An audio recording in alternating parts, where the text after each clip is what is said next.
probably not at their best anymore. Remember, the player they brought on was Fabinho.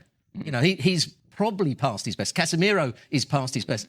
Marquinhos is a Champions League winner, but you wouldn't say he's still blessed with great pace. So that's another area where they might just struggle in certain games. Well, Rafinha's best 2 years at Barcelona were coming off the left-hand side. But he's not going to play there. No. Much. Because he started there. Because there's a guy, but, you know, there's always be a guy who's going to go out there. But that's where he was the most productive. Now, Hansi Flick tried to or certainly thought about putting him inside a few times when Rashford came in. But ultimately, when he was fit, he went back and played on that side because that's where he made those dynamic runs.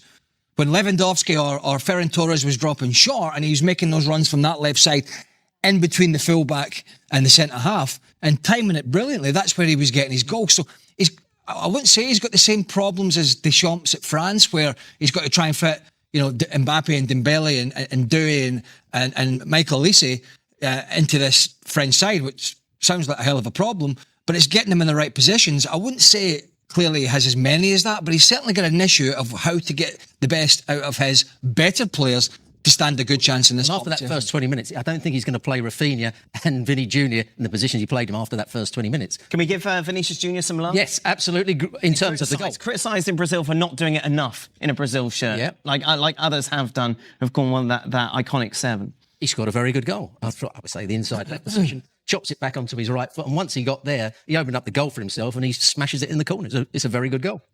And if Brazil are going to do well, he has to shine. Yeah, I totally agree. I think what we saw today for spells, when Brazil under a bit more pressure, they're almost relying on him to be able to take the ball at the pitch.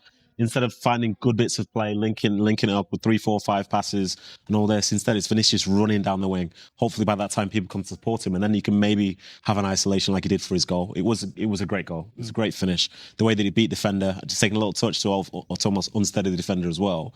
That's fantastic. But again, I don't think it's necessarily the best version of Brazil when he's having to play in that manner. I like it when there's more stuff going on around the team that feels not necessarily a bit more like flair, but a bit more creativity instead of saying, give it to him and let's see if something can happen. You know, he has a real platform here. I mean, the World Cup's a great platform for many players and every player. But he has a great platform here. Although there's going to be a hell of a amount of pressure on him, as you said, there's this platform to put the negativity of Real Madrid's season and the issues behind him, to show that he can be the man that we talk about with what he does on the field. Not just what he does sort of on the field now and again and the antics off the field and the antics with the referees, which we saw a little bit of today. Half-time arguing with the referee, have no idea what that was about. But he's got an opportunity for the likes of us to sit here at the end of this competition and say, well, Brazil won it or they didn't win it, but wasn't he brilliant? No, we're talking about him on the field. We're talking about the great goals. We're talking about the attitude.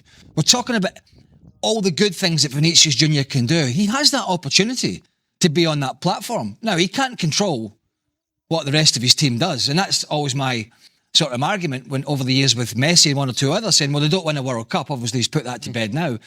But you're not always able to control what others can do, but you certainly can control what you do. That was brilliant from him tonight, but he has a great opportunity here under a manager that he knows loves him, for a country that knows loves him, although put a pressure on him to go out there, game in, game out, and just showcase that talent that he has. Let's be realistic as well. It's Vinicius Jr. playing for Brazil at the World Cup. The motivation couldn't be any higher. It doesn't get any better. It does not get any bigger, does not get any better than that. Like, we can think about how he feels about the Real Madrid season and things like that, but for him, this is his identity. It's like, Madrid could sell him next week for all we know, but he will continue to remain a Brazilian playing at the World Cup. This is the absolute peak for him, so I'm sure it's going to be reflected in his performance. There's no excuse here. I mean, when obviously, you know, at the end under Ancelotti, do you remember when Ancelotti publicly said, I had to tell him to run, or I'll take him off. But as a general rule of thumb, Ancelotti manages most of these players very well, as he's done most of his career. So he doesn't have, there's not really an excuse here for any of those players saying, well, I've got a manager that doesn't know X, Y, and Z. They have one of the best managers of the current generation who knows how to handle players, who knows tactics, and who knows the game inside out. So they have that platform to go forward and express their ability. And if they do that, I think they've got a small chance of winning this World Cup. I just don't think it's as much as it's been in yesteryear. What Ancelotti did today was he started off by saying, Rafinha and Vinny Jr., you can interchange positions and you can be floating around and make decisions. He said after 20 minutes, this isn't working. Vinny, you go and play out on the left wing, and that's where you go and play. Rafinha, you go and play out there. Now I'm not going to give you the options anymore.